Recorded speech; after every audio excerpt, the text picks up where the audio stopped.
এখন শাসনের গল্প কি? আগামীতে আগে গততে কে ছিল ক্ষমতায়? আগে আওয়ামী লীগ ক্ষমতায় ছিল, আগামীতে বিএনপি ক্ষমতায় আসতেছে। তো এই গল্প শুনে আমি বললাম নাউজুবিল্লাহ। যেই নাউজুবিল্লাহ কইছি 3-4 জন আমার ধরছে। হুজুর আপনি নাউজুবিল্লাহ করলেন কেন?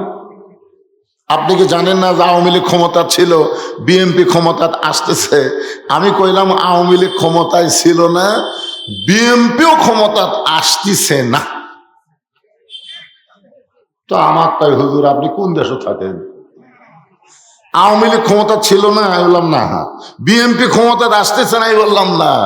কারণ কোন মানুষ কোন ক্ষমতার মালিক না, ক্ষমতার মালিক হচ্ছে আমার আল্লাহ। ক্ষমতার মালিক কে? যদি আওয়ামী লীগ ক্ষমতাই থাকতো তাহলে 24 সালের 5ই আগস্ট পলালো কেন? কি মনে করতেছেন?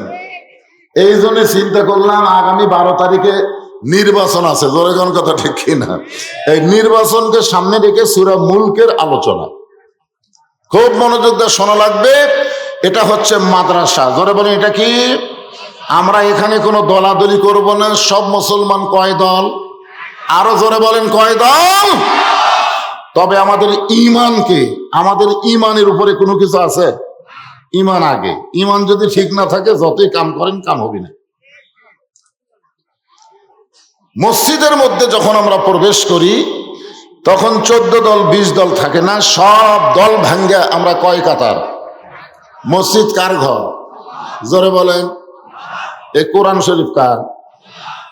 তাহলে মসজিদের মধ্যে যেই রকম কোনো দলাদলি হয় না, আল্লাহর কোরআনের আলোচনার ব্যাপারে আমরা কোনো দলাদলি করব না। এই জন্য ওয়াজ শুনোর আগেই দুনিয়ার মুসলমান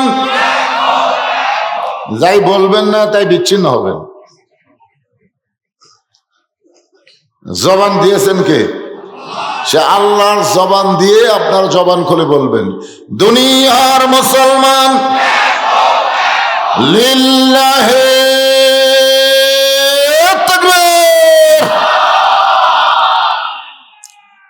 গোটা পৃথিবীর রাজত্ব, কর্তৃত্ব, মালিকানা একমাত্র কার হাতে? সমস্ত ক্ষমতার মালিক কে? মাশাআল্লাহ। এখন 5 তলা বিল্ডিং এর উপরে 1.5 লাখ টাকার খাট, 12,000 টাকার কম্বল ওরে তামানে রাত 9টার সময় গায়ে দিয়ে বলতেছে আমার বাড়ি, আমার ঘর, আমাক নামায় কে? আপনারা বলেন তো ঘুমের আগে দোয়া আছে না নাই? এ দোয়ার মধ্যে আপনারা কি বলেন খেয়াল করছেন? আল্লাহুম্মা বিইসমিকা আমুতু। আমুতু মানে কি? না দোয়াই পড়েন না আপনারা? পড়েন না? এই তো জানবার কে কথা? তুই জানবার চলে প্রাইমারি না যে মাদ্রাসায় ভর্তি হ। প্রাইমারি যাই খাড়া হয়ে পেশাব করে জানিয়ে নেন। প্রত্যেকটা বাবাকে আল্লাহ জিজ্ঞাসা করবে তোমার মাসুম বাচ্চাকে তুমি নাপাক হওয়ার শিক্ষা কেন দিলে? আপনি কি মনে করছেন আপনাকে আল্লাহ ছাড় দিবি? যেই বড় আকিরায় প্রাইমারি আছে, যেই বড় আকিরায় মাদ্রাসা আছে, আল্লাহকে আপনার বিবেক দেয়নি যে আপনার মাসুম বাচ্চাকে আপনি কোথায় দেবেন? মাদ্রাসায় দেন। এই মাদ্রাসা আপনার বাচ্চাকে পবিত্র হওয়ার দায়িত্ব নিবে। ধরে কোন কথা ঠিক কিনা? আর প্রাইমারিতে খাড়া হয়ে পেশাব করবি, খাড়া হয়ে। কেরে বেটা খাড়া হয়ে করিস কে? তোর স্যার তোকে শিখাইনি কেমনে পেশাব করা লাগে? কই মাঝে মধ্যে আমার শাড়ি খাড়া হয়ে পেশাব করে, ওর শাড়ি খাড়া হয়ে মারে। আল্লাহুম্মা বিইসমিকা আমুতু ওয়া আহইয়া। আপনার বলেন তো আমরা যে ঘুমায় যাই, এই ঘুমানোর পরে আল্লাহ যদি চেতন না করে, নিজের শক্তিতে চেতন হওয়ার কোনো ক্ষমতা আছে? এতই মশান, ঘুমানোর পরে চেতন আল্লাহ করলো না, শেষ। ওই বেটা নিয়ত করছে রাত 9টার সময় আমার বাড়ি, আমার ঘর, আমাক নামাইকে ওরে তামানে কম্বল দিয়া শুয়ে পড়ছে। আর দুই কান্দে দুটো ফেরেশতা আছে না নাই? দুই কান্দের ফেরেশতা বলতেছে, আল্লাহ কি দোয়া পড়া লাগতো আর কি দোয়া পড়লো, এক না মানার কেউ নাই। আল্লাহ রাত 3টার সময় একটা ভূমিকম্প দিছে। ধরে কোন কি কম্প? খালি বিল্ডিং একটু থরথর করে কাঁপে উঠছে। ওই এত জোরে নামছে যে কম্বলের মধ্যে লুঙ্গি খোলা আছে, এই লুঙ্গিটাও পরার টাইম পাইনি। এখন আপনারা বলেন তো ওই কি হয়ে নামছে? ফেরেশতা বলতেছে আল্লাহ নামাই না, তাই বলে ন্যাংটা করে নামালাম। আল্লাহ বলতেছেন তুইজ্জু মান তাশা ওয়া তুযিল্লু মান তাশা বিয়াদিকাল খায়র ইন্নাকা আলা কুল্লি শাইইন কাদির। ক্ষমতার মালিককে আল্লাহ। আওয়ামী লীগকে ক্ষমতা দিছিল, আল্লাহ আগামীতে আবার হয়তো বিএনপিকে ক্ষমতা দিবে, কিন্তু কোন সময় কোন দল মনে করা যাবে না যে আমরাই ক্ষমতার মালিক। তাদের সব সময় বিশ্বাস করা লাগবে এদিক সেদিক করলে আল্লাহ আবার ন্যাংটা করে নামাবার পারবে। জোরে বলেন কথা ঠিক। এই জন্য আল্লাহ বলতেছেন আল্লাযী খালাকাল মাউতা ওয়াল হায়াতা লিয়াবলুয়াকুম আইয়ুকুম আহসানু আমালান ওয়া হুয়াল আজিজুল গফুর। আপনাদের আদম দিকে একটা গাবড়া ছিল, ধরে কোন কি আছিল? একটা গাবড়া ছিল। আমাদের এলাকায় রাতের বেলা মুরগি ধরা খায়, এদেরকে গাবড়া কয়। ওই গাবড়া একদিন আদম দিকে থানা ভাষণ দিছে যে আমি থাকতে বজলুর রশিদ আর কোনোদিন আদম দিকে ঢুকতে আর পারবি না। কেরে গাবড়া?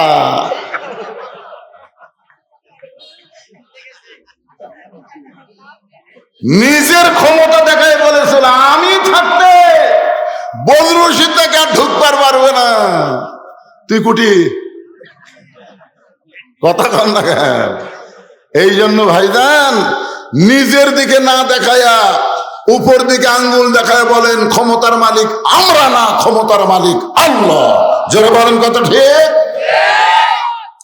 আল্লাহ বলতেছেন লিয়াবলুয়াকুম আইয়ুকুম আহসানু আমালা, তোমাদেরকে পরীক্ষা করা হবে সুন্দর আমল।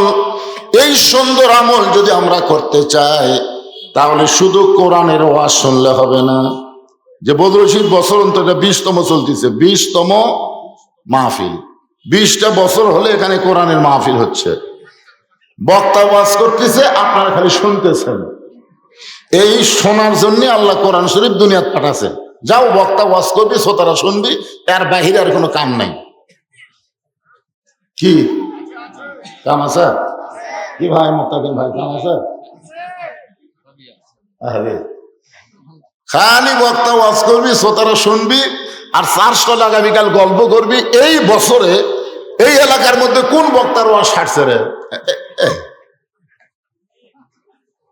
এই জন্য সূরা মুলকের 2টা আয়াত আপনাদের সামনে আজকে আলোচনা হবে, একটু মনোযোগ দিয়ে শোনা লাগবে। রাজি আছেন তো ইনশাআল্লাহ? আলহামদুলিল্লাহ।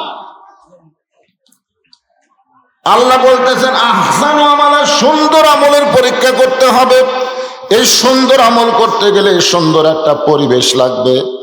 সুন্দর একটা পরিবেশ তৈরি করতে গেলে সুন্দর একটা সমাজ লাগবে।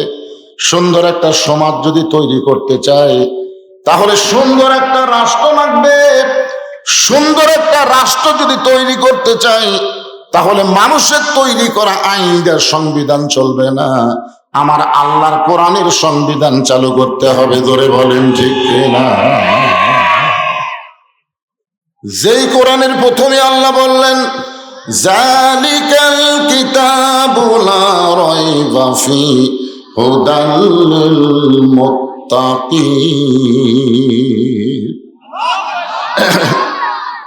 এই দুই পুচকা কি করবি রে? এই জন্যই তো রাসূল কছে 7 বছর থেকে তালিম দাও আর 10 বছর থেকে 5 পিটে কি নামাজ পড়ো। আরে এই ঘুরতেছে, দেখছেন কি বেদব যে আমাকে সামনে দিয়ে গেল। আপনি খোঁজলে দেখেন, বিশ্বাস করেন মোত্তাকি ভাই, আপনি খোঁজলে দেখেন এই দুটা সন্তান হলো সিজার করা। খোঁজলে দেখেন, বিশ্বাস যদি না হয় খোঁজলেন, এই সিজার করা বাচ্চা ছাড়া এইরকম হবি না।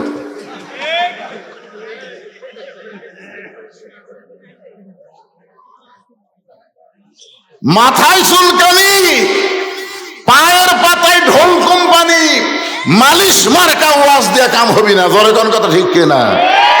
যেখানে চুলকানি ওষুধ কি সেখানে লাগাবেন না পায়ের পাতা? পায়ের পাতা লাগাবেন। চুলকানি বাড়বি না কমবি? চুলকানি এমন একটা খারাপ রোগ, বুঝলেন? এটা জামাই শ্বশুর বোঝে না। জামাইয়ের জায়গা চুলকানি হচ্ছে, শ্বশুর বসে সামনে গল্প ধরছে, 1-1 ঘন্টা হয় শ্বশুর আর গল্প ছাড়ে না, চুলকানি খালি কুটকুট কুটকুট করতেছে। জামাই খালি মোটে মোটে কামড় দেখায়, চুলকানি রে তুই কি শ্বশুর বুঝিস না? এই চুলকানি সম্পর্কে আল্লাহ বললেন, অনুনাজ্জিলু মিনাল কুরআনি মা হুয়া শিফাউ ওয়া রাহমাতুল লিল মুমিনিন।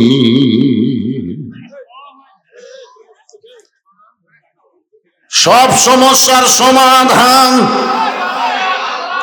যারা বলতেছেন না তারা কোরআনের এই আয়াত কি অস্বীকার করতেছেন? তাহলে সবাই গলা ছেড়ে বলবেন।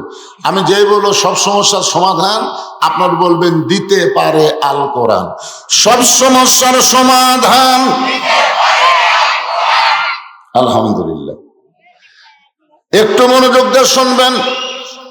এখানে আল্লাহ বলতেছেন এই কিতাবের মধ্যে কোনো সন্দেহ নাই, এই কিতাব পাইকার হারে সবাইকে হেদায়েত দিবে না, কেবলমাত্র মুত্তাকি বান্দা বান্দি যারা আল্লাহর কোরআন থেকে হেদায়েত পাবে তারা। এই মুত্তাকি সম্পর্কে আল্লাহ অন্য জায়গায় বলতেছেন, ইয়া আইয়ুহাল্লাযীনা আমানুত্তাকুল্লাহা হাক্কা তুকাতিহি ওয়া লা তামুতুন্না ইল্লা ওয়া আনতুম মুসলিমুন।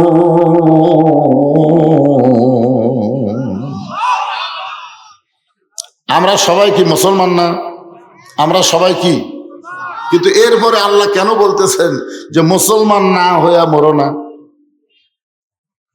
তার মানে বোঝা গেল আমরা ভালো মুসলমান হইনি, খালি সংখ্যায় মুসলমান। শতকরা 100 জনের মধ্যে 95 জন মুসলমান। বাংলাদেশে 100 জনের মধ্যে কতজন মুসলমান?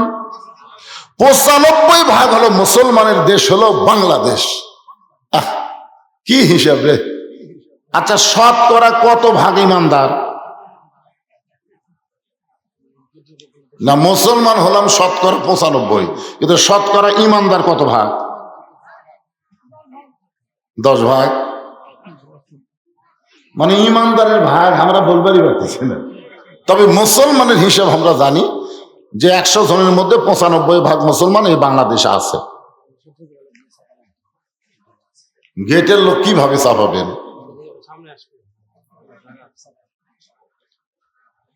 আপনারা বলেন তো, গোটা পৃথিবীর ভিতরে অল্প জায়গার মধ্যে বেশি মানুষ বসবাস করে সেই দেশের নাম কি?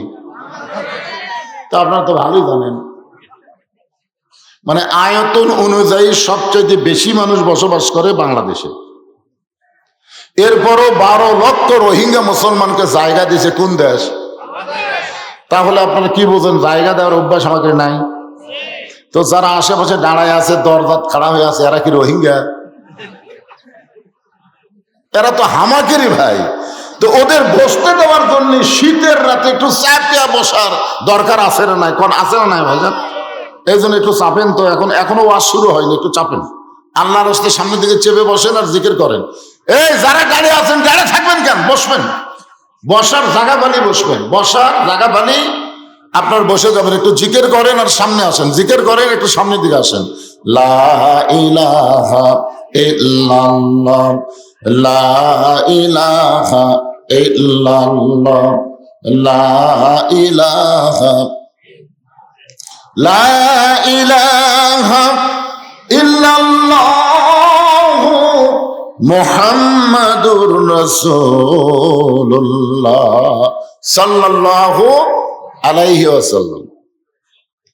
আমি এই পবিত্র কোরআনের রাষ্ট্র সমাজ পরিবেশ নিয়ে কথা বলতেছিলাম, ইতিমধ্যে সাইড থেকে এক বিএনপির লোক বলছে, হুজুর হুজুর এইটা ছাড়া কেউ আজ নাই। আমি বললাম, ভাইজান তোমার বাজলো কোন জায়গায়? শহীদ প্রেসিডেন্ট জিয়াউর রহমানকে যখন হত্যা করা হলো চিটাগাংয়ের সার্কিট হাউসে, তখন তার লাশের কাছে রক্ত মাখা একটা ব্রিফকেস পড়ে ছিল। তার দেহের কাছে রক্ত মাখা একটা ব্রিফকেস ছিল। উনি কি মনে করছিল, না জানি এর মধ্যে ক্রেডিট কার্ড, এটিএম কার্ড, ব্যাংকের চেক বই, না জানি কি আছে। ওইটা নিয়ে আসলো ঢাকায়। ওটার চাবি খোলার পরে দেখলো মাত্র দুইটা জিনিস আছে, একটা হলো জায়নামাজ আর একটা হলো আল্লাহর কোরআন। বিএনপি করো, আর বিএনপির প্রতিষ্ঠাতা কি ভালোবাসছে সেটা তোমরা জানো না। যেই লোকটা শহীদ হওয়ার সময় তার লাশের কাছে জায়নামাজ আর কোরআন পাওয়া যায়, এমনি আল্লাহ তাকে এত সম্মান দেয় নাই।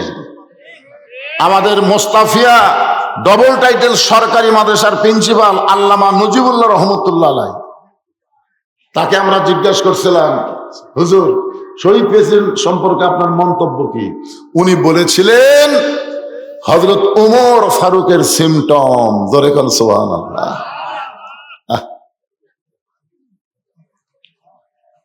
একটু মনোযোগ দিয়ে শুনবেন।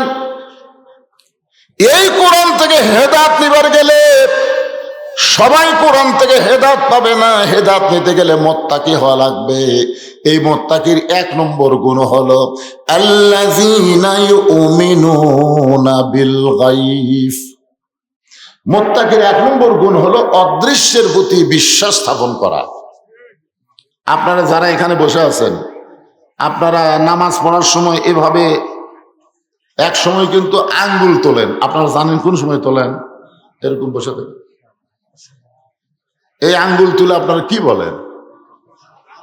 আশহাদু আল্লা ইলাহা ইল্লাল্লাহ। ফেরেশতারা বলতেছে, আল্লাহ তোমার বান্দারা যে আত্তাহিয়াতুর শুরুতে আত্তাহিয়াতুর শেষে আশহাদু আল্লা ইলাহা ইল্লাল্লাহ কয়ে আঙ্গুল তুললো, এরা কি তোমাকে দেখছে? আল্লাহ বলতেছে, আমার তো দেখেনি রে। তো আপনাকে না দেখে যারা আঙ্গুল তুলে আপনাকে সাক্ষী দেয়, এদের রেজাল্ট কি? আল্লাহ বলতেছে, এই সাক্ষী দেওয়ার কারণে এরাই মুত্তাকি, এরাই বিনা হিসাবে জান্নাতি। কি মনে করছেন এভাবে আঙ্গুল তুলে আপনি সরাসরি আল্লাহ সাক্ষী দিচ্ছেন? আপনি কত ভালো মানুষ। আত্তাহিয়াতুর মধ্যে আঙ্গুল তুলে আল্লাহ সাক্ষী দিলেন। সেই মানুষ আসরের নামাজ পড়ে জমির ধান দেখতে গেলেন, ধান দেখবার যায় দেখে উপর জমির পানি চলমল করতেছে, নিচে আর জমির পানি নাই। চিন্তা করতেছে, কে ওপরে এত পানি, আমার পানি নাই। তখন কিন্তু যার দিকে আঙ্গুল তুলিছে ওদিকে তাকায়নি, চারিদিকে তাকায় দেখে কেউ নাই। ওই আস্তে করে বসে বিসমিল্লাহ কয়ে জমির আল কাটছে। ওই মনে করছে বিসমিল্লাহ করলে বোধহয় হালাল হবে। বিসমিল্লাহ কয়ে জমির আল কাটে ওই পানি দিয়ে হাত ধোছে। ওই পানি দিয়ে হাত ধুয়ে আবার দাঁড়ায় চারিদিকে তাকায় বলতেছে, আলহামদুলিল্লাহ, কেউ দেখেনি। আপনার বলেন তো, এই লোকটা কি মুত্তাকি? এই লোকটা হলো নামাজি। এই লোকটাকে আল্লাহর কোরআন হেদায়েত দিবার পারবে না। বাংলাদেশে অনেক নামাজি আছে, নামাজ পড়ার পরেও আবার ইসলামী আন্দোলনের বিরুদ্ধে কথা কয়। জোরে কোন ঠিক কিনা? নামাজও পড়ে, আবার মানুষের তৈরি আইন মানবে, কিন্তু আল্লাহর কোরআনের আইন পছন্দ করে না। এটা শুরু হয়েছে কখন জানেন? আল্লাহ নবী হিজরত করে যখন মদিনায় গেলেন, নামাজটা হলো আসরের নামাজ। নবী যখন আসরের নামাজের ইমামতি করতেছেন, এক রাকাত নামাজ হয়ে গেল। দ্বিতীয় রাকাতে নবী যখন দাঁড়াইছেন, এমন সময় ফেরেশতা জিবরাইল এসে আল্লাহর নবীর উপরে কোরআনের আয়াত নাজিল করলেন। নবী নামাজ পড়া অবস্থায় জিবরাইল এসে কোরআনের আয়াত নাজিল করতেছেন। ইয়া আইয়ুহান নাবিয়্যু হারজিল মুমিনিনা আলাল কিতাল। আসরের নামাজ কয় রাকাত? আমি কিন্তু ফরজের কথা বলতেছি। কয় রাকাত? 4 রাকাতের নামাজ সালাম ফিরে নবী সাহাবীর দিকে মুখ ঘুরালেন। আল্লাহ নবী সাহাবীর দিকে মুখ ঘুরানোর পরে বললেন, রে আমার সাহাবীরা শোনো, আজকের নামাজের মধ্যে আল্লাহ তাআলা এমন একটা আয়াত নাজিল করেছে। আল্লাহ কি বলেছে তোমরা কি শুনবা? সাহাবীরা বলতে, হুজুর একবার কেন, প্রয়োজন হলে 100 বার শুনবো। আল্লাহ নবী বললেন, শুধু শুনলে হবে না, সামিনা ওয়া তাআনা। খালি শুধু শুনলে হবে না, এটাকে আমল করা লাগবে। ধরে কোন কি করা লাগবে? রাসূল বললেন, তাহলে শোনো, আল্লাহ তাআলা আমাকে বলতেছেন, ইয়া আইয়ুহান নাবিয়্যু, ইয়া আল্লাহর নবী, আপনার পিছনে যারা জামাতবদ্ধ নামাজ পড়তেছে, যারা কাতার সোজা করে নামাজ পড়ে, কাঁধের সঙ্গে কাঁধ মিলায় নামাজ পড়ে, আপনি তাদেরকে স্ট্যান্ডিং আর্মি হিসাবে গড়ে তোলেন। আপনি তাদেরকে সোলজার হিসাবে, সৈন্য হিসাবে গড়ে তোলেন। হার্স মানে সৈন্য, তাদেরকে আপনি সৈন্য হিসাবে গড়ে তোলেন। কারণ যে কোনো সময় মক্কার কাফেররা, যে কোনো সময় মক্কার কাফেররা মদিনা আক্রমণ করতে পারে। আর মদিনা যখন আক্রমণ করবে, তখন দোয়া দিয়া, দরুদ দিয়া, নামাজ দিয়া, রোজা দিয়া আপনি মদিনা রক্ষা করতে পারবেন না। এদের বিরুদ্ধে অস্ত্র ধরা লাগবে। এই কথা যেই নবী কইছে, সামনে কাতারের একজন সাহাবী, সামনে কাতারের, আমি আসলে সাহাবী না, সামনে কাতারের একজন, নাম হলো উবাই ইবনে সলুল। নাম কি? টুপি আছে, পাগড়ি আছে, দাড়ি আছে, জুব্বা আছে। নবীর পায়ের সঙ্গে পা লাগায় বলতে, হুজুর এটা না গন্ডগোলের আয়াত। আপনারা বলেন, এটা এই আয়াত কি নবীর না আল্লাহ? বলতেছি, ইয়া রাসূলুল্লাহ, এটা না গন্ডগোলের আয়াত। সঙ্গে সঙ্গে নবী চমকে গিয়ে বললেন, সাহাবীরা রে, আল্লাহ কোরআনের আয়াত নাজিল করলো, আর তোমাদের সঙ্গে জামাতে নামাজ পড়া সামনে কাতারের মুসল্লি আমাকে বলতেছে এটা গন্ডগোলের আয়াত। কে একদমই চিনবার পারলাম না। এমন সময় আল্লাহ তাআলা আয়াত নাজিল করলেন, অমিরান নাসি মাইয়াকুলু আমান্না বিল্লাহি ওয়া বিল ইয়াউমিল আখিরি ওয়া মা হুম বিমুমিনিন। যারা বলে আল্লাহ মানি, পরকাল মানি, সব কিছু বিশ্বাস করি, এরপরও আল্লাহ বলতেছেন তারা মুমিন নয়। শুধুমাত্র তারাই মুমিন নয় যারা বাতিলের সঙ্গে আপোষ করবে, হকের পক্ষে লড়াই করবে না। আপনারা কি বাতিলের সাথে আপোষ করে ঈমান বাঁচাবার পারবেন? এ কথা বললেন। আল্লাহর নবী 27টা যুদ্ধে বাতিলের বিরুদ্ধে হকের পক্ষে সেনাপতিত্ব করেছেন। নবী যদি সেনাপতি হয় আর নবীর উম্মত হয়ে খালি মেসাক মারে জান্নাতে যাবে, এতই সোজা।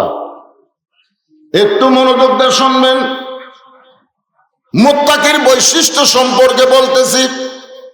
মুত্তাকির সম্পর্কে আল্লাহ বললেন, মুত্তাকির 1 নম্বর গুণ হচ্ছে আত্তাকুল্লাহ, ভয় করতে হবে কাকে? আরো জোরে বলেন। আল্লাহকে ভয় করতে গেলে বর্তমান যেই পরিবেশ বাংলাদেশে চলতেছে, এই পরিবেশে আল্লাহকে ভয় করা যাচ্ছে? আপনাকে আদমদিঘি কেন্দ্রীয় মসজিদে আপনি জোহরের নামাজ পড়বেন। কোন নামাজ?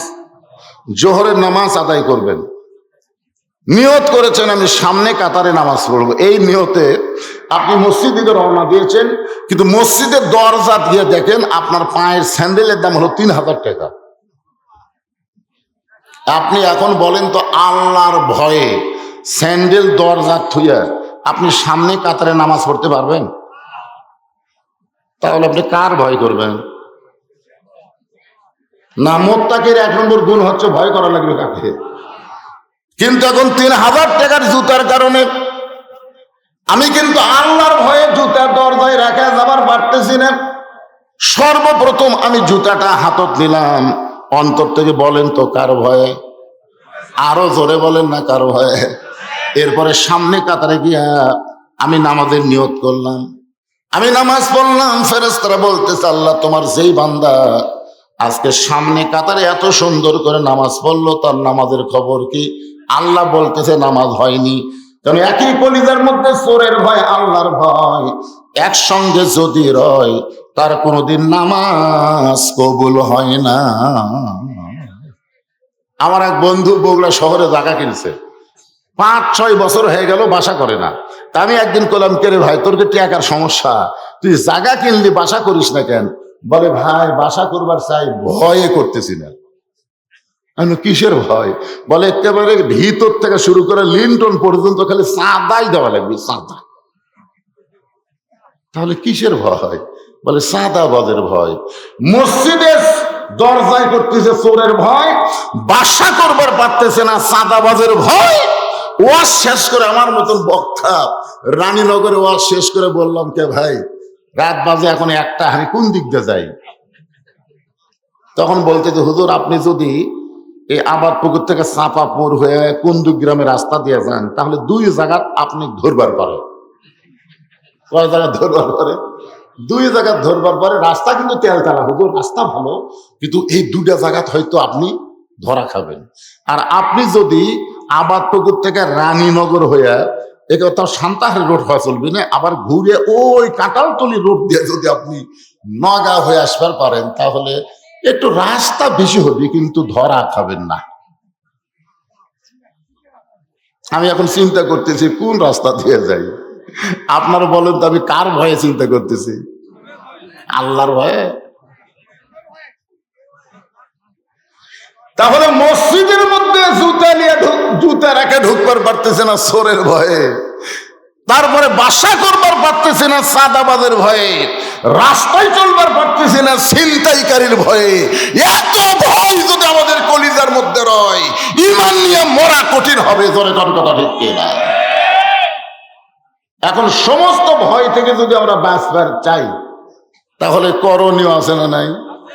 এই জন্য আল্লাহ বললেন, আল্লাযী খলাকাল মাউতা ওয়াল হায়াতা লিয়াবলুয়াকুম আইয়ুকুম আহসানু আমালান ওয়া হুয়াল আজিজুল গফুর।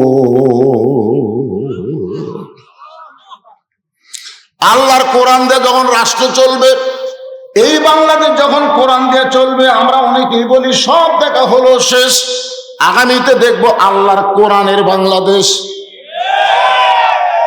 এই কথা কিন্তু এখনকার বক্তারা বলতেছে, বাংলাদেশের লোকের চাইতে ভারতের হিন্দুরা বেশি রাগ করতেছে। মানে আমার ওয়াজ আবার কিন্তু খালি বাংলাদেশের লোক দেখে না, এই মিডিয়ার মাধ্যমে সব জায়গা যায়। আজ থেকে 9 দিন আগে, কয়দিন? 9 দিন আগে ভারতের এক হিন্দু মন্ত্রী একটা স্ট্যাটাস দিছে ফেসবুকে, যে বাংলাদেশের মোল্লা মৌলবীরা ওরা নাকি কোরআন শরীফ দিয়ে সংসদে যাওয়ার চায়।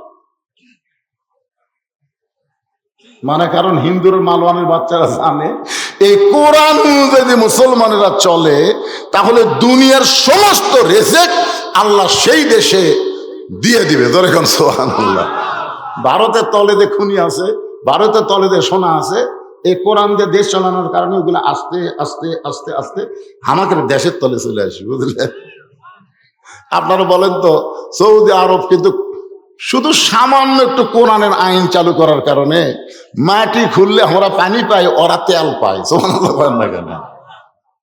এখন ওরা চিন্তা করতেছে, যেই মোল্লা মুন্সিরা যে কোরআন শরীফ নিয়ে সংসদে যাবার চায়, এরা জানে বাংলাদেশের 3 দিকে ভারত, একদিকে বঙ্গোপসাগর। ভারত যদি একবার ধরে, এরা সাগরে ডুবে মরে দেবে।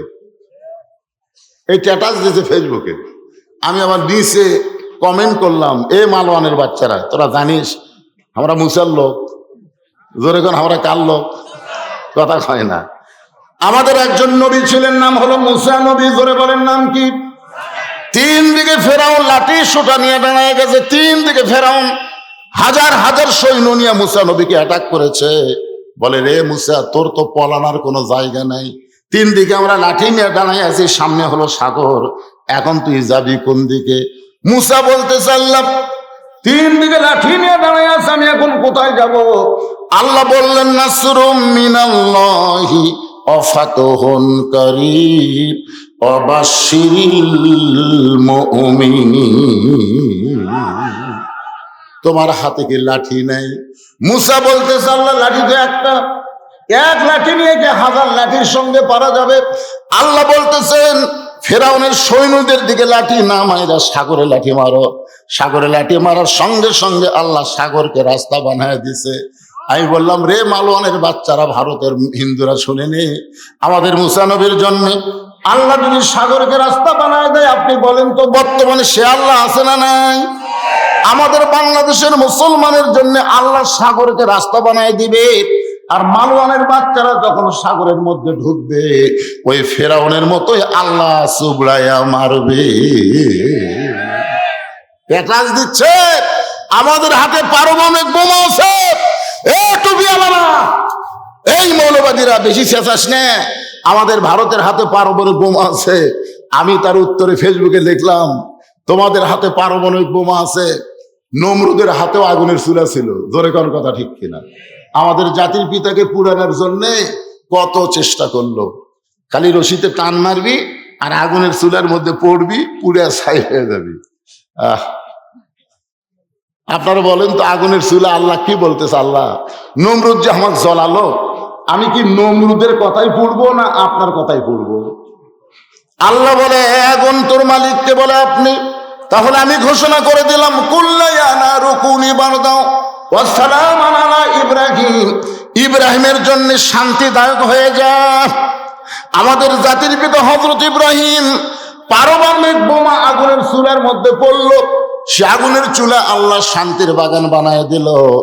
ভারত যদি এখন বাংলাদেশকে ধ্বংস করার জন্য একটা বোম মারে, মনে করেন একটা অ্যাটম বোম মারলো, কথার কথা, অ্যাটম বোম মারার পরে আপনাকে এই সান্তাহারে এলাকাতে এসে পড়লো, নিচ্ছে না শুনুন ভাই, এই সান্তাহারে এলাকাতে এসে পড়লো, পড়ার পরে আচ্ছা আপনারা বলেন তো, নমরুদের আগুনের চুলা জ্বলাইছে কে? আল্লাহ জ্বলাছে। নমরুদ জ্বলাছে। যখন কে জ্বলাছে? অ্যাটম বোমা বানাইছে কে? ভারত। তাহলে যাই জ্বলালো তাই তো পুড়াবার পারলো না, পুরানোর ক্ষমতা কার হাতে? তাহলে অ্যাটম বোমা মনে করেন আপনাকে এই বড় আঁকের এলাকাতে এসে পড়লো, বিশাল একটা বোম, 27 টন ওজন। এরা মনে করছিল এক বোম মারমো গোটা বগুড়া সরকার হয়ে যাবে, কিন্তু বোম মাটির পড়ে বলতেছে, আল্লাহ, ভারতের মালওয়ানের বাচ্চারা তো বোম মারলো, তা আমরা বোম কি করব? আল্লাহ বলতেছে, ফুটিস না। নমরুদের আগুনের চুলাক আল্লাহ কি বলতেছে? জ্বলিস না।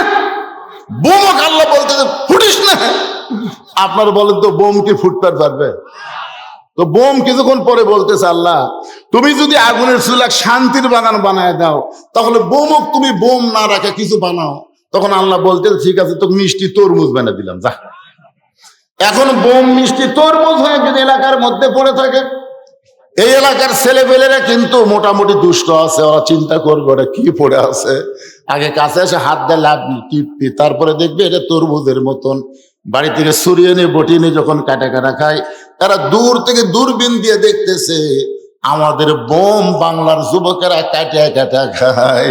আল্লাহ বলেছেন, ফালিয়াবুদু رب هذا البيت الذي أطعمهم من جوع وآمنهم من خوف। ওই ঘরের মালিকের তোমরা গোলামি করো, ওই ঘর মানে ওই মসজিদের মালিকের তোমরা গোলামি করো, নামাজ পড়ো। আমি আল্লাহ তোমাদেরকে 2টা পুরস্কার সঙ্গে সঙ্গে দিব। 1 নম্বর পুরস্কার হলো তোমাদের রিজিকের কোনো পেরেশানি থাকবে না, আর 2 নম্বর পুরস্কার হলো ভারত বলো, আমেরিকা বলো, ব্রিটেন বলো, ফ্রান্স বলো, কোন দেশের বোম থেকে, অ্যাটম থেকে আমি আল্লাহ তোমাদের পুরোপুরি নিরাপত্তা দিয়ে দিব। কি মনে করতেছেন? আল্লাহর কোরআনের দরকার আছে না নাই? দরকার আছে না নাই? এই যে আয়াতে কারিমা তেলাওয়াত করলাম, যে ফালিয়াবুদু রাব্বা হাযাল বাইত, ওই ঘরের মালিকের তোমরা গোলামি করো। ওই ঘরের মালিকের গোলামি নামাজ পড়তে গেলে বক্তার ওয়াজ দিয়ে নামাজ হবে না, নামাজ কায়েমের আন্দোলন করে সংসদের মধ্যে ভালো মানুষ পাঠায়া নামাজ কায়েমের বিল পাস করা লাগবে। জোরে কোন কথা ঠিক কিনা? কথা বলেন। বহু ওয়াজ করছি আমি, বহু ওয়াজ করছি। আমার ওয়াজ শুনে মুয়াজ্জিনই চেতন পাইনি, জানেন? আমি এমন ওয়াজ করছি, ওয়াজ শুনে মুয়াজ্জিন বাড়ির যা ঘুমাছে, হায় রে, মুয়াজ্জিন আর চেতন পাইনি বলে। যারা ওয়াজ শুনবার যায়নি তারাই চিন্তা করতেছে যে চারিদিকে আযান হলো, আমাদের মসজিদে হলো না কেন? ওরা মসজিদে এসে দেখে তালা লাগান, মসজিদে দেখে তালা লাগান, কে রে? মুয়াজ্জিন। তখন একজন বলতেছে মুয়াজ্জিন হয়তো অসুস্থ পারে। তখন কি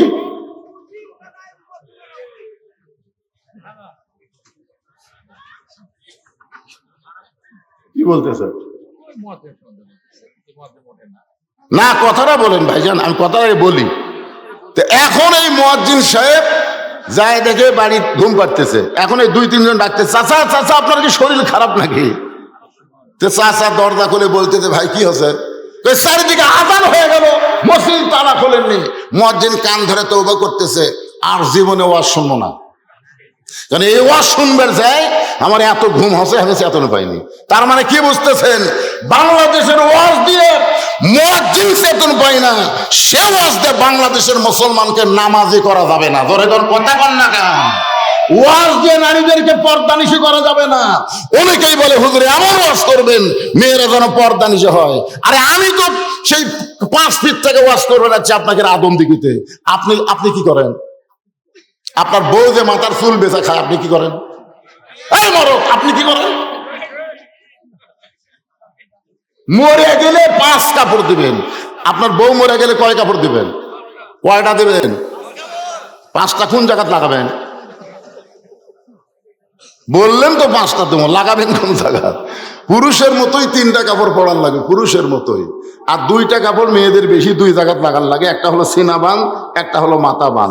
এখন আপনার বলেন, যেই মেয়ে জীবিত অবস্থায় মাথার চুল বেচা খাচ্ছে, মরার পরে ওর মাথার কাপড় বান্ধে কাম হবে?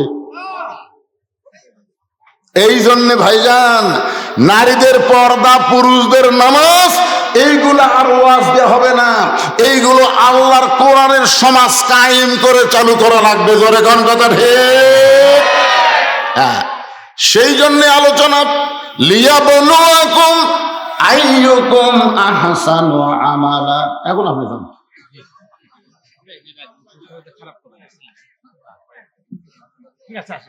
আচ্ছা ঠিক আছে, ভাইকে আমি বসালাম যে ভাই আবার চিন্তা করবি আমি যাওয়ার পরে আর কি ওয়াজ করে।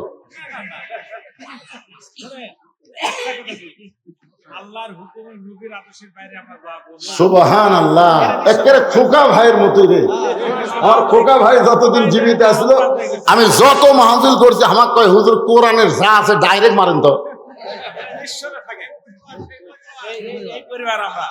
সেই পরিবার, মাশাআল্লাহ। এগুলো দেখেন তো কি লেখছে। হ্যাঁ, একটু সবাই জিকির করেন। যারা দাঁড়াচ্ছেন জায়গা পাচ্ছেন, একটু বসেন তো, বসেন। চাপে চাপে একটু আসেন তো ভাই। এখানে খালি ওয়াজ না রে, ওয়াজের পরে গোস্ত দিয়ে বিরিয়ানি আছে, বোঝেন না? আপনারা মনে করছেন খালি খালি ওয়াজ, গোস্ত বিরিয়ানি আছে। এই জন্য একটু একটু একটু সামনের দিকে চাপেন তো, আল্লাহর রাস্তায় চাপেন। হ্যাঁ, জিকির করেন আর সামনে চাপেন। লা ইলাহা ইল্লাল্লাহ, লা ইলাহা ইল্লাল্লাহ, জোরে লা ইলাহা ইল্লাল্লাহ, লা ইলাহা ইল্লাল্লাহ মুহাম্মাদুর রাসূলুল্লাহ সাল্লাল্লাহু আলাইহি সাল্লাম। লিয়াবলুয়াকুম আইয়ুকুম আহসানু আমালা। একটু মনোযোগ দিয়ে শুনবেন। এই সূরা মুলকের এই 2টা আয়াতের ব্যাখ্যা করব আপনাদের কাছে। সুন্দর আমল। আপনারা বলেন তো, বর্তমানে বাংলাদেশে ভোটের আগে, দায়িত্ব পাওয়ার আগে নেতা নরম না দায়িত্ব পাওয়ার পরে নরম? বুঝে শোনা করবেন। আল্লাহর কোরআন দিয়ে যখন বাংলাদেশ চলবে, তখন নেতারা ভোটের আগে গরম থাকতে পারে, কিন্তু নেতা হওয়ার পরে তারা নরম হয়ে যাবে। কিন্তু আমাদের বাংলাদেশে দেখবেন, ভোটের আগে 12 তারিখে নির্বাচন হবে, এখন নেতারা এত নরম হয়ে গেছে। আমাদের এলাকার এক নেতা গাড়ি থামে, গাড়ি থামে নিচে নামে সালাম দিছে। কাক সালাম দিছে জানেন? ফকিরক সালাম দিছে। আসসালামু আলাইকুম চাচা, কেমন আছেন চাচা? ফকির খালি চারিদিকে মাথা ঘুরাই বলে, বাবা কাক সালাম দিলে? তাই আপনাকে দিলাম চাচা, আমি ভিক্ষা করে খাই। বলে ভোটের আগে আপনিও যা আমিও তাই। কিন্তু লিয়াবলুয়াকুম আইয়ুকুম আহসানু আমালা, যেই সুন্দর আমলের পরীক্ষা হবে সেইটা বোঝানোর জন্য বলতেছি। এই কোরআন দিয়ে যখন রাষ্ট্র গঠন হলো, আপনারা বলেন তো হযরত ওমর দায়িত্ব পাওয়ার আগে কেমন ছিল? কবার পড়ে না? হযরত ওমর দায়িত্ব পাওয়ার আগে কেমন গরম? কোন রাস্তা দিয়ে যদি হযরত ওমর যায়, ওই রাস্তা দিয়ে শয়তান যাইতে কয়দিন ভয় পায়।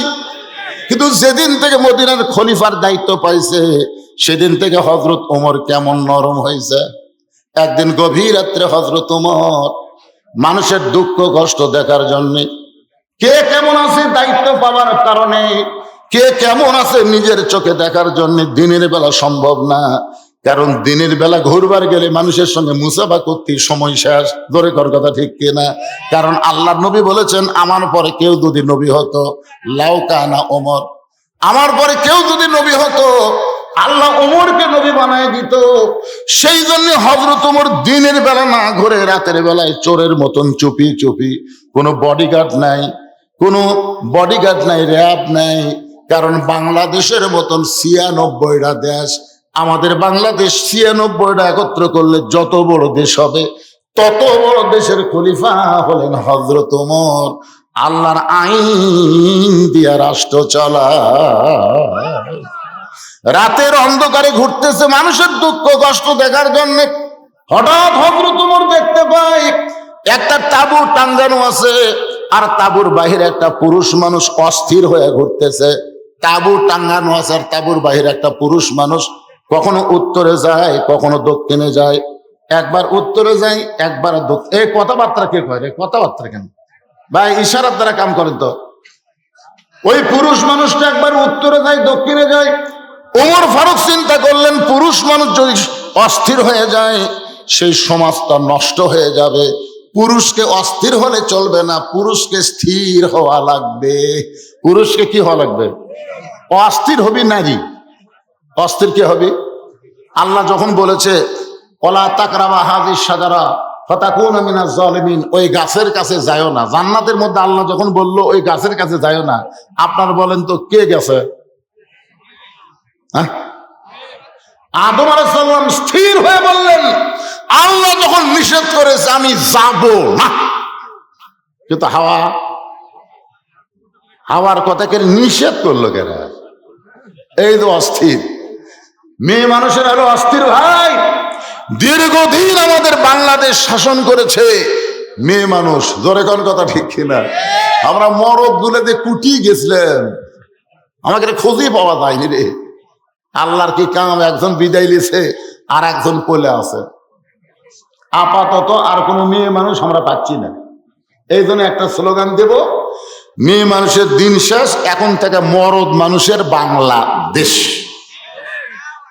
আপনারা কি মনে করতেন এটা আমার বাপের কথা? বুখারী শরীফের হাদিস, আলেম ওলামা এখানে আছে। বুখারী শরীফে আল্লাহ রাসূল বলেছেন, মা তারাক্তু বাদি আলা উম্মতি ফিতনাতুন আদার আলা রাসূলু মিনান নিসা, রাওয়াহুল বুখারী কিতাবুল ফিতান।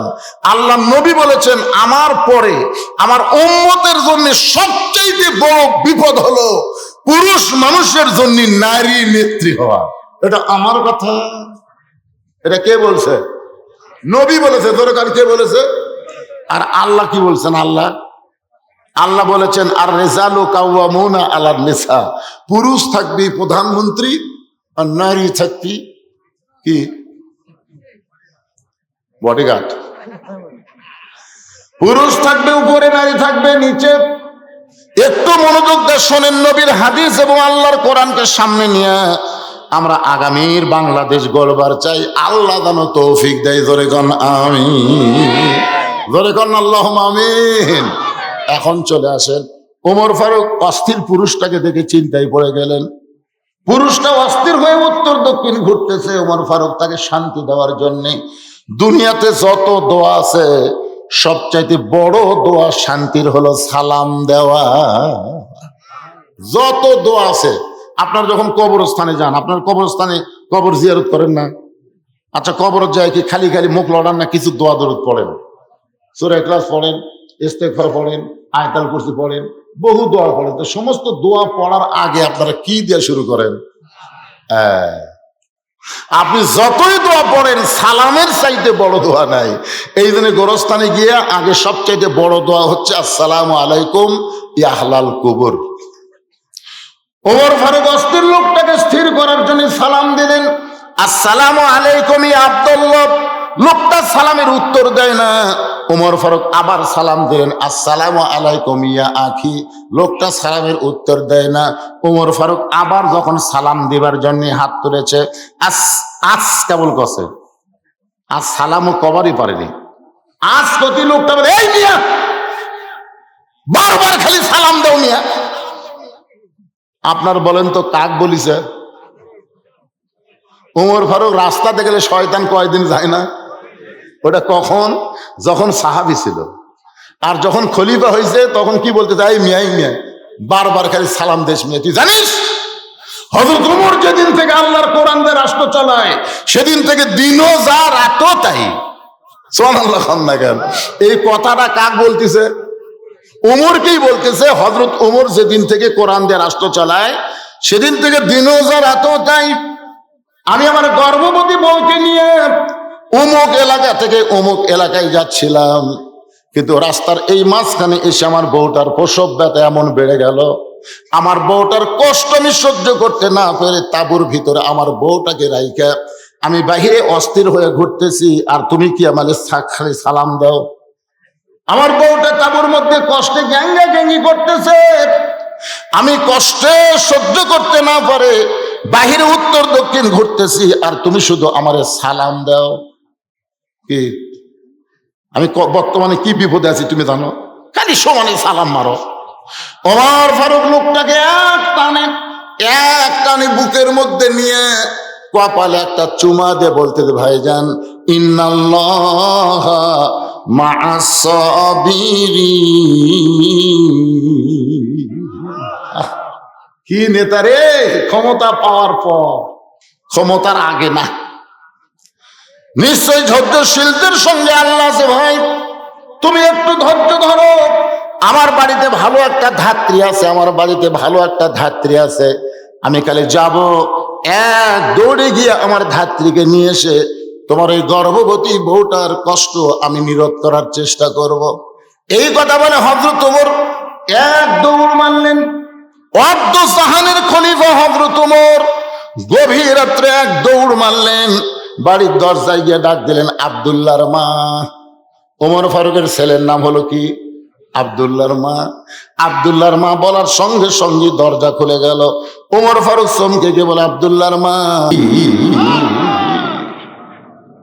সুবহানাল্লাহ জোরে করে বললেন না? খালি নেতা ভালো হলে হবি না রে, নেতার বউ ভালো হওয়া লাগবে। আজকে বাংলাদেশের অধিকাংশ নেতা খারাপ হওয়ার পিছনে হলো ওর বউ। আজকে সিংড়ার পলক কুটি আর ওর বউ কুটি। ফান্দে পড়িয়া পলক কান্দে রে। হায় হায়, এত কোটি টাকা মারছে, বউ এখন কানাডাতে আরাম মারতেছে। বউ কানাডায় আরাম করতেছে, আর স্বামী জেলখানার মধ্যে কষ্ট পাচ্ছে। যদি পলকের বউ স্বামীকে যদি বলতো, তুমি একটা সামান্য এমপি প্রতিমন্ত্রী হয়ে এত টাকা কোথায় পাও? তুমি 10,000 টাকা বেতন পাও, 12,000 টাকা ভাড়া বাড়ি নাও, এই টাকা তুমি কোথায় পাও? আবার প্রতিদিন মাছ গোস্ত নিয়ে বাড়িতে আসো, এই টাকার উৎস কি? প্রত্যেকটা বাড়ির বউ যদি ঠিক হয়, পুরুষ মানুষ ভালো হতে বাধ্য হয়ে যাবে। ধরে কোন কথা ঠিক কিনা? কানতেছে ফাতেমা। হযরত আলীর কাছে একটা বইয়ের কথা বলতেছি, হযরত আলীর কাছে ফাতেমা কান্দে। আলী বলে, ফাতেমা কান্দার কারণ কি? বলে, স্বামী আপনি জানেন না, আপনার হাসান হোসেন না খাইয়া ঘুমায় গেছে। এরা ঘুম থেকে চেতন পাওয়ার পরে আমার কাছে খাবার বায়না করবে, আমি এখন খাবার কোত্থেকে দিব? এই জন্যে গোটা ঘর খুঁজে দেখলাম আপনার পকেটেও পয়সা নাই, ঘরের মধ্যেও কোনো খাবার নাই। তাই আমার এই ওন্নাটা আপনাকে দিলাম, এই ওন্না বিক্রি করার যেই টাকা হবে এই টাকা দিয়ে একটু খাবার নিয়ে আসবেন। হযরত আলী ফাতেমার ওন্নাটাকে আমার পকেটের মধ্যে নিয়ে বাজার দিকে রওনা দিলেন। বাজারের মধ্যে গিয়ে বিবেক বলতেছে, আলী রে, ওন্নাটা বিক্রি করতে যখন যাবে তখন খরিদ্দার যদি জিজ্ঞাসা করে এই ওন্নাটা কার, তুমি যদি বলো আমার বউ ফাতেমার, তাহলে খরিদ্দার নিশ্চয়ই জিজ্ঞাসা মনে মনে চিন্তা করবে যে মরদ মানুষ বইয়ের জিনিস বেচা খায় সেই পুরুষ হলো দুর্বল পুরুষ। আলী মনের মধ্যে কথা রেখে ওন্নাটা পকেটের মধ্যে নিয়ে গোটা বাজারের মধ্যে যখন ঘুরতেছিল, এমন সময় এক খরিদ্দার এসে সালাম দেয়, বলে, আলী ভাই, আমার মনে হয় আপনি কিছু বিক্রি করবেন। হযরত আলী পকেট থেকে ওন্না বের করে তাকায় দেখে খরিদ্দার একটা ব্যাগ তার সামনে ফাঁক করে ধরেছে। ওই ব্যাগের মধ্যে ওন্নাটা ঢুকাই দিল। ওই খরিদ্দার একটা বারের জন্য ফাতেমার ওন্নার দিকে তাকাইলো না। ওই ব্যাগের মুখটা ধরে হযরত আলীর হাতে 6টা দিরহাম দেয়া ফকিরটা যখন ওই খরিদ্দার যখন চলে গেল, হযরত আলী 6টা দিরহাম নিয়ে এক দৌড়ে খাবার দোকানে গেলেন। দোকানদারকে বললেন, ভাই দোকানদার, এই 6টা দিরহামের যেই খাবার হবে সেই খাবারটা একটু টোপলা করে দাও। আমার হাসান হোসেন কানতে কানতে ঘুমায় গেছে, ওরা ঘুম থেকে চেতন পাইলে খাবার জন্য বায়না ধরবে। দোকানদার 6টা দিরহামের খাবার টোপলা করে হযরত আলীর হাতে যখন দিবার চাই, আলী যখন পকেট থেকে 6টা দিরহাম বের করে দোকানদারকে দিয়ে টোপলা হাত দিয়ে নিবে, এমন সময় একজন সাইলকারী ফকির এসে বলতেছে, আলী ভাই, আজকে 3 দিন হলে আমার বাড়িতে কোনো খাবার নাই, যদি পারো আল্লাহর রাস্তায় আমাকে একটু সহযোগিতা করো। হযরত আলী চিন্তায় পড়ে গেলেন যে 6টা দিরহাম দিয়ে সন্তানের জন্য খাবারের টোপলা নিব, আর সেখানে এসে ফকির ভাগ বসায়নি, এখন কি করব? আল্লাহর কোরআন বলে, আম্মা সাইলা ফালা তানহার, আলী রে, সায়েলকারীর সঙ্গে খারাপ ব্যবহার করিস না। হযরত আলী একটা দিরহাম ফকিরকে দিয়ে বাকি 5টা দিরহাম নিয়ে যখন খাবার টোপলা নিবে, এমন সময় আল্লাহর কোরআন বলতেছে, ওমা তুনফিকু মিন শাইইন ফি সাবিলিল্লাহি ইউওয়াফা ইলাইকুম ওয়া আনতুম লা তুজলামুন। আলী রে, ফকিরকে যদি একটা দিরহাম দাও, আল্লাহ তোমাকে 10টা দিরহাম ফেরত দিবে। তুমি যদি ফকিরকে 2টা টাকা দাও, আল্লাহ তোমাকে 20টা টাকা দিবে। তুমি যদি ফকিরকে 6টা দিরহাম দাও, বিনিময়ে আল্লাহ তোমাকে 60 দিরহাম দিয়ে দেবে। হযরত আলী আল্লাহর কোরআনকে বিশ্বাস করে ফকিরকে যখন 6টা দিরহাম দেয়, দোকানদার বলতেছে, আলী ভাই, এই যে খাবার টোপলা করলাম, টোপলার খবর কি? আলী বলতেছেন, 2 বস্তা খাবার প্যাকেট করো, আমার টোপলা দিয়ে কাজ হবে না। দোকানদারকে 2 বস্তা খাবার প্যাকেট করার পরে হযরত আলী বাজারের মধ্যে ঘুরতেছে, আর মনের মধ্যে বড় আশা, আল্লাহ কোনোদিন ওয়াদা খেলাপ করে না। জোরে কোন কথা ঠিক কি না? আল্লাহ যখন ওয়াদা করেছে, ওমা তুনফিকু মিন শাইইন ফি সাবিলিল্লাহি ইউওয়াফা ইলাইকুম ওয়া আনতুম লা তুজলামুন। হযরত আলী বিশ্বাস দিয়ে যখন বাজারে ঘুরতেছে, এমন সময় এক ব্যক্তি উট নিয়ে আসতেছে, আলীরে সালাম দেবে, আলী ভাই, এই উটটা কি কিনবেন নাকি? আলী বলতেছে, একটা পয়সাও আমার পকেটে নাই, তোমার উটটা কেমনে কিনবো? উটওয়ালা বলতেছে, 100 দিরহাম বাকিতে উটটা কিনেন, বিক্রি করে আপনি টাকা দিবেন, এটাও কি আপনি পারবেন না? আলী 100 দিরহামে বাকিতে উটটা কিনে যেই মাত্র উটের বাজারে গেল, এমন সময় কয়েকটা খরিদ্দার এসে বলতেছে, আলী ভাই, উট কত দিয়ে বিক্রি করবেন, দাম কত নেবেন? আলী বলতেছে, আমি বলবো না, তোমরাই বলো কে কত দাম দিবা। এক খরিদ্দার কানে কানে বলতেছে, আলী রে, ওয়াজাতা বাজারে থাকার কোনো দরকার নাই, আমি তোমাকে 160 দিরহাম দিয়া দিলাম। হযরত আলী উটওয়ালাকে 100 দিরহাম ফেরত দিয়ে বাকি 60টা দিরহাম নিয়ে খাবার দোকানে গিয়ে বললাম, দোকানদার ভাই, খবর কি? বলে, 2 বস্তা আপনার কথা মতো খাবার প্যাকেট করেছি। বলে, দাম কত হবে? বলে, 60টা দিরহাম দিলেই চলবে। হযরত আলী 60টা দিরহাম দিয়ে 2 বস্তা খাবার কান্দে নিয়ে বাড়ির দিকে আসতেছে, আর মনে মনে চিন্তা করতেছে, আমার ফাতেমা আজকে খুশি হয়ে যাবে, এক টোপলার জায়গায় 2 বস্তা খাবার কান্দে নিছি, আমার বউটা আজকে বড় খুশি হবে। এই নিয়ত করে বাড়ির দরজা এসে যেই মাত্র সালাম দিছে, আসসালামু আলাইকুম ইয়া আহলাল বাইত, এই বাড়ির মধ্যে যারা আছো সবার প্রতি আল্লাহর রহমত বর্ষিত হোক। ফাতেমা দরজার ওপার থেকে বলতেছে, ওয়ালাইকুম আসসালাম, দরজা খোলা গেল না? আলী বলতেছে, ফাতেমা দরজা খোলো। ফাতেমা বলতেছে, জানলা দিয়ে তাকায় দেখলাম আপনি 2 বস্তা খাবার কান্দে নিয়ে আসতেছেন, আমার অন্য বিক্রি করার টাকা দিয়া বড় জোর এক টোপলা খাবার হবে, আপনি 2 বস্তা খাবার কোথায় পাইলেন? যতক্ষণ না বলবেন ততক্ষণ আমি ফাতেমা দরজা খুলবো না। আলী বলতে যে ফাতেমা দরজা খোলো। দরজা খুললি 2 বস্তা কেমনে পাইলাম আমি বলবো। ফাতেমা বলতেছে দরকার হলে আমার হাসান হোসেন না খাইয়া মারা যাবে, কিন্তু 2 বস্তা কোথায় পাইলেন যতক্ষণ না বলবেন আমি নবীর মেয়ে ফাতেমা দরজা খুলবো না। সুবহানাল্লাহ কন্যা খেন। তুমি 10,000 টাকা বেতন পাও আর 12,000 টাকা বাসা ভাড়া দাও, মাঝে মাঝে মাছ গোস্ত কিন্তু টাকা পাও কোথায়? হ্যাঁ? আলী বলতেছেন ফাতেমা দরজা খোলো, আমি বলবো। ফাতেমা বলতেছেন আগে বলেন তারপরে দরজা খুলবো। কমপক্ষে 10 বার আলী বলেছেন ফাতেমা রে 2 বস্তা কান্দে নিয়ে আমার বড় কষ্ট হচ্ছে, একটুখানি দরজা খোলো, দরজা খুললেই বলবো। ফাতেমা বলতেছে কি কষ্ট আগে বলেন তারপর আমি দরজা খুলবো। এমন সময় আল্লাহর কোরআন হযরত আলীর সামনে এসে বলতেছে আর রিজালু কাওয়ামুনা আলান নিসা, পুরুষ থাকবে উপরে আর নারী থাকবে নিচে। যতক্ষণ ফাতেমা দরজা খুলবে না ততক্ষণ তুমি বস্তার খবর বলবা না। 1-1 ঘন্টা হয়ে গেল, দরজা যখন খোলে না তখন হযরত আলী মনের দুঃখে মনের রাগে আল্লাহর নবীর দরবারে গেছে। আল্লাহর নবীর দরবারে গিয়ে দেখে নবী তখন চকিয়ার উপর বসে আছে। নবী এটা দেখার সঙ্গে সঙ্গে খুশি হয়ে দৌড়ে এসে আলীর কপালে একটা চুমা দিয়ে আলীর কাঁধ থেকে 2 বস্তা নামায়া নিলেন। জোরে কোন সুবহানাল্লাহ। আল্লাহর নবী খুশি হয়ে হযরত আলীর কপালে চুমা দিয়ে আলীর কাঁধ থেকে 2টা বস্তা যখন নামায় নিলেন, নবী তাকায় দেখে আলীর মনটা বড় ভার। আল্লাহ রাসূল বলে আলী রে আমি 2 বস্তা তোমার কাঁধ থেকে নামায় নিয়ে তোমার কপালে চুমা দিলাম, এরপরেও তোমার মুখটা ভার দেখি কেন? আলী বলতে যে হুজুর আপনি ভালো, হুজুর আপনি ভালো, কিন্তু আপনার মেয়ে, যেই বলছে আপনার মেয়ে, রাসূল বলতে যে খবরদার আমার মেয়ে পর্যন্ত জবান বন্ধ কর, এরপর আর কিছুই বলতে পারবি না। আলী বলতে যে হুজুর কি আছে আপনার মেয়ের জন্য? আবার আবার কি রে? দুনিয়ার কত ধনী ধনী যুবক রে আমার ফাতেমাকে বিয়ে করবার চাইছিল, আমি কোন ধনী যুবকের প্রস্তাবকে গ্রহণ করি নাই। আমার আল্লাহ তাআলা ঘটকালি করে তোর মতন গরিব আলীর সঙ্গে আমার মেয়ের বিয়ে হয়েছে, আমার মেয়ের বিরুদ্ধে কিছুই বলবি না। আলী বলতে যে হুজুর, জোড়া হাত করে বলতে যে হুজুর কমপক্ষে 1 ঘন্টা ফাতেমার জন্য দরজায় দাঁড়িয়েছিলাম, বারবার আমাকে বলতেছে 2 বস্তা কোথায় পাইলেন, না বললে দরজা খুলবো না। আমি বলতেছি আগে দরজা খোলো তারপরে বলবো।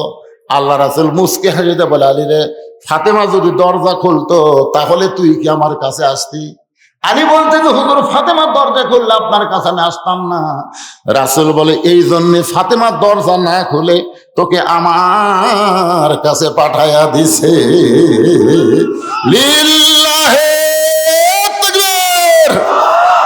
আলী বলতেছে ইয়া রাসূলুল্লাহ আপনার মেয়ে দরজা না খুলে আপনার কাছে পাঠানোর পিছনে কারণ কি? রাসূল বললেন মাত্র 4টা কারণ। জোরে বলেন কয় কারণ? 1 নম্বর কারণ হলো আলী তুই কি বলতে পারিস ফাতেমার ওন্না তোর কাছ থেকে কে কিনছে? আলী চমকে না হুজুর। আল্লাহ রাসূল বলে আলী তুই কি বলতে পারিস কোন ফকির তোর কাছ থেকে ভিক্ষা নিয়েছে? আলী বলতেছে ইয়া রাসূলুল্লাহ আমি তো জানি না। রাসূল বলে আলী রে কে তোর কাছে উট বিক্রি করলো 100 দিরহাম বাকিতে? আলী তুই কি বলতে পারিস কোন খরিদ্দার 160 দিরহাম দিয়ে তোর কাছ থেকে উটটা কিনে নিয়েছে?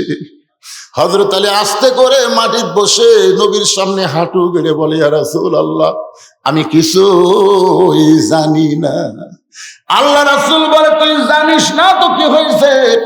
আমি রাসূল তোকে জানাবার চাই আনা মাদিনাতুল ইলমি ওয়া আলিহু বাবুহা, আমি হচ্ছে ইলমের শহর আর তুই হবি তার দরওয়াজা। আমি একটা মেরে চলে যাচ্ছি তার নাই তো 1 ঘন্টাকে 1.5 ঘন্টা কম অসুবিধা কি? আপনারা কি উঠে যাবেন? পোলা আছে যদি চলে যান আমার গাড়ির পিছনে ব্যাগ ডালো বড়, বুঝছেন, সব পোলা বান্দালিয়ে যাবো, আমার এতিমখানাত খিলাম, অসুবিধা কি?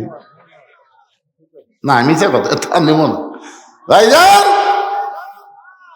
এই সর্বপ্রথম কোন আল্লাহর বান্দা এই মাদ্রাসায় একটা থায়ের জানলা দিবেন, 8টা জানলা, 8টা জান্নাত, সুবহানাল্লাহ বলেন। 8টা জান্নাত, 8টা জানলা লাগবে, একটা করে জান্নাত দিবেন, একটা করে জান্নাতের মালিক আল্লাহ বানায় দিবে। এতগুলো মানুষের মধ্যে সর্বপ্রথম একটা জানলা দিয়ে একটা জান্নাতের মালিক কে হবার চান? একজন আল্লাহর বান্দা বলেন, হুজুর আমার বাড়িতে জানলা আছে কিন্তু নবীর ঘরে জানলা নাই, আমি নবীর মহব্বতের পাগল। আজকে যারা নবীর মাদ্রাসা একটা জানলা দিবে আমি দোয়া করে দিব, যে কোনো দিন রাতে স্বপ্নের ঘরে ওই ব্যক্তির সঙ্গে আল্লাহ নবীর যেন দিদার হয়ে যায়।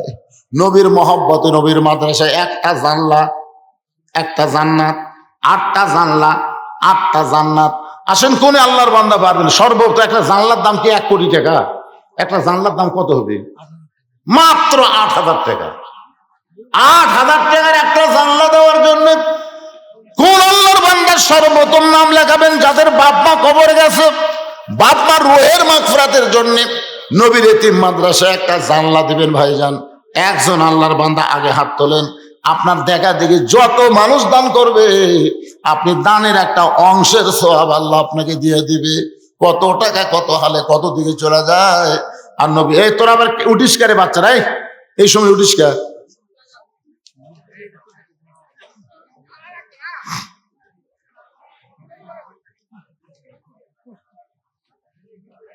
কতক্ষণ ধরে বসে থাকি? চাচা একটা জানলা দেন, বা দেন বারে দেন বাবা, 8,000 টাকা কোনো ব্যাপার হলো? দেন দেন, এতগুলো মানুষ, একটা মানুষ একটু সাহস করে বলেন তো হুজুর, নবীর ঘরে, আল্লাহর নবীর ঘর, মাদ্রাসা কার ঘর? বিশ্বাস করেন না? আর দেন বা না দেন, মাদ্রাসা কার ঘর? হ্যাঁ, নবীর ঘর। মসজিদ হলো আল্লাহর ঘর, মাদ্রাসা হলো নবীর ঘর। সেই নবীর ঘরে একটা জানলা দিবেন। একটা জানলা দেওয়ার কেউ নেই। আজকের মাহফিলের প্রধান অতিথি কি দিয়ে গেল? আলহাজ আব্দুল মহিদ তালুকদার কিছু দেয়নি, আর ওর ভাই যাচ্ছিল কিছু দেয়নি। জানলার দাম দিচ্ছে না কম, তারও কম। আচ্ছা ঠিক আছে, জনাব খন্দকার আবু তাহের দীপু, উনি কে? আপনি এখন কি করতেছেন?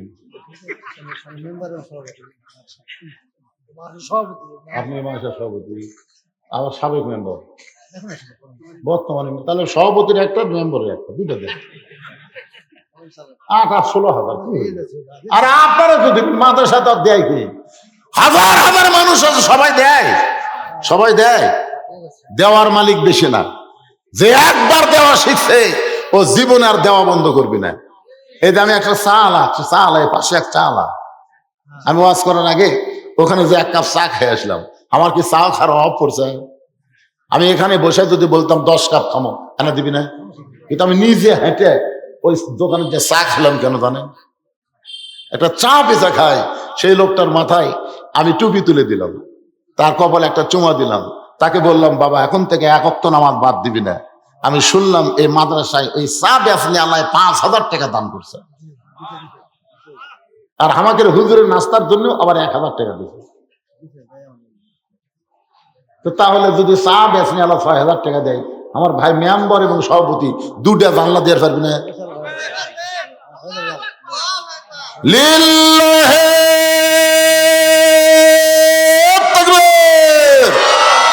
আজকের মাহফিলের সম্মানিত সভাপতি, মাদ্রাসার সভাপতি, আবার সমাজের মেম্বার, একাই 2টা জানলা দান করে আল্লাহ 2টা জান্নাতের মালিক বানায় দাও। জোরে কোন আমিন। বাপ আপনজন যারা কবরে গেছে, এই দানের ওসিলায় আল্লাহ তাদের কবরকে জান্নাতের টুকরা বানায় দেন, আমিন। আচ্ছা, এই মাদ্রাসার সেক্রেটারি কে? এই মাদ্রাসার সেক্রেটারি কে রে? আসেন তো দেখি। না পয়লে লাভ নাই তো, পয়লে লাভ আছে। মাদ্রাসার সেক্রেটারি আসেন, মাদ্রাসার কেশিয়ার আসেন, মাদ্রাসার মুহাব্বির আসেন, আর আপনাদের মধ্যে থেকে একটা মানুষ নাই, যেখানে আপনার বাড়ি হোক, যত দূর থেকে আসেন, একটা জানলা দেবেন, 8টা জান্নাতের মালিক আল্লাহ আপনাকে বানায় দিবে।